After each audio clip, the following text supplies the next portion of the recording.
friends, my name is Adi, and today I am so happy I finished this. Just giving a circle of the book, 360 degree, yes. Okay, anyways, I finished a 621 page book to be exact. I am so proud of myself. Okay, the author is Nicki Pau Preto, and this book first, I wanted to review the first book and this, which is the second book, together in a video, so I was waiting until I could get the second book, and I got my hands on this. The first book, which is The Crowned Feather Queen, that book is about basically where, before we get into that book, let's talk about the author, shall we? Nicki Pau Preto is a young adult fantasy author living just outside Toronto, Canada. After getting a degree in visual arts, a master's in art history, and a diploma in graphic design, Nicki discovered two things. She loved to escape the real world. And let me tell you, she escaped the real world hard in this book. And she wasn't interested in a regular 9-to-5 life. Luckily, her chosen career covers both. Exactly. Now let's get started because I am so excited and I feel like this is going to be a long video. Just look at that. I don't have the first book. I read it in an ebook, so I don't have the book form, but just look at that. My favorite mythical creature is the phoenix. Just look at the dark... Okay, I'm just going crazy upon phoenixes. Okay, let's actually get started. In The Crowned Feather Queen, it's basically where Veronica wants to really join a Phoenix Rider group. It's basically where they're basically Phoenix cops. They just like around the world and they ride phoenixes, which I love. And she wanted to actually be in a group, but there's only males. Males can only be in the group. So she has to act like a male who's called Meek, but then her actual name is Veronica. She goes in, she gets accepted because she was acting like a boy. This is kind of like Milan. And then she is discovered that she is a girl, but they still accept her. Her ranks are in flying, the majestic peacock. I almost said peacock. Okay, the majestic phoenix, which I am stressing too much over about. That was that book. Now, The Heart of Flames. I want to talk a lot about this one, though. The Heart of Flames. This, I don't know how much I've said this throughout the video. This was great, amazing. It's a lot of pages. You have to focus on every single page to finally finish this. I just love it. I just said that again. I just want to read the back, this part. There was once a girl born from a legacy of ash and fire, except she had none of it. I love that quote, kind of. Now let's get started. Veronica, as we picked up from the last book, Veronica, Tristan, and Seb. There are other points of views, like Elliot, but it's not much. There's I think 4 chapters in total for Elliot, if I'm not sure. But Elliot is more of a side character, while the 3 main people are Tristan, Veronica, and her aunt, Amakira, and Seb. I just wanted to talk about the characters.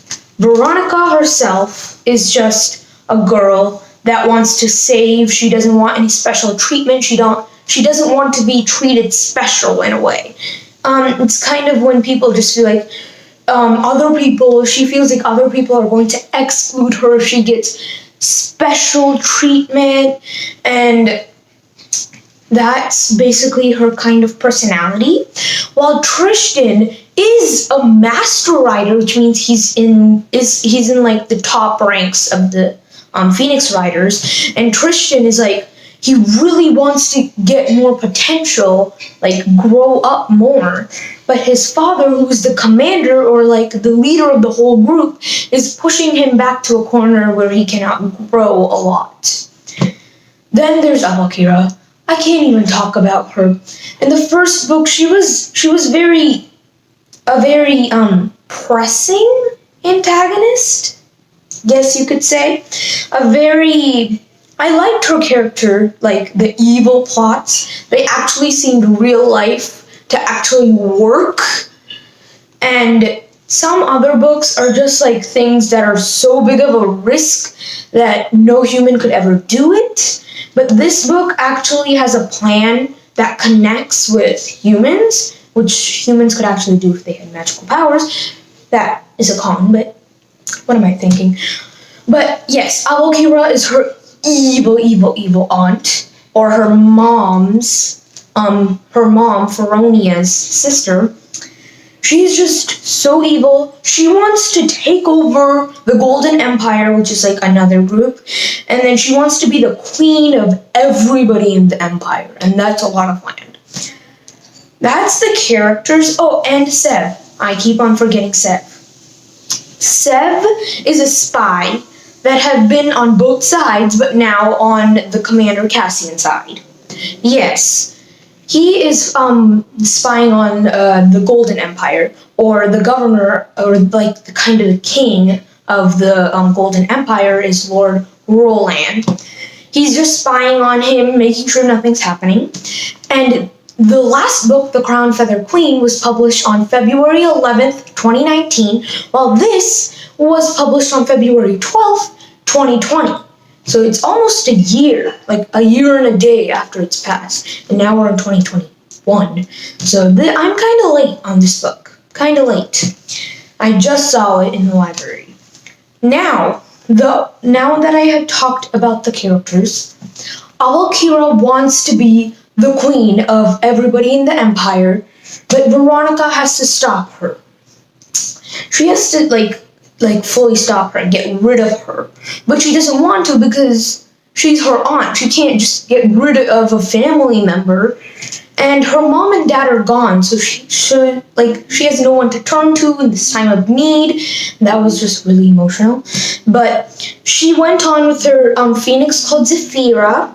I hope I am pronouncing that right. Zephyra? Okay, Zephyra. And she and Tristan, she looks up to him. She's his underwing. Underwings is like his favorite apprentice in the Phoenix Rider group.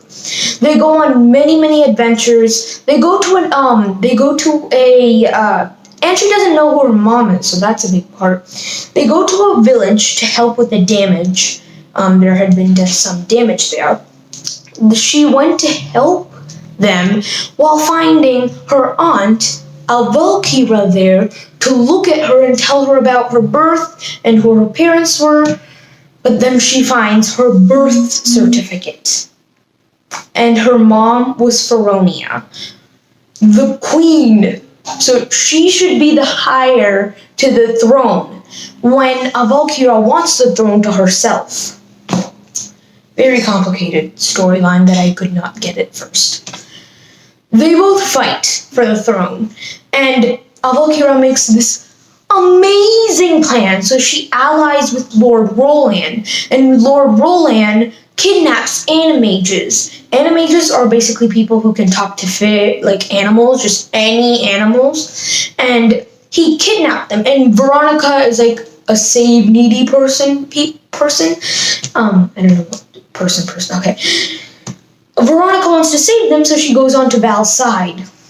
Val's side is evil, and she does not understand that. She first understood that, but then she's like, okay, this is a safe cause, I can do this. And she went there, but then she got trapped in her phoenix too. And she wants to make her the bride to Lord Roland, and then push them aside, and then become queen herself. This is what Avalkira thinks that she could do.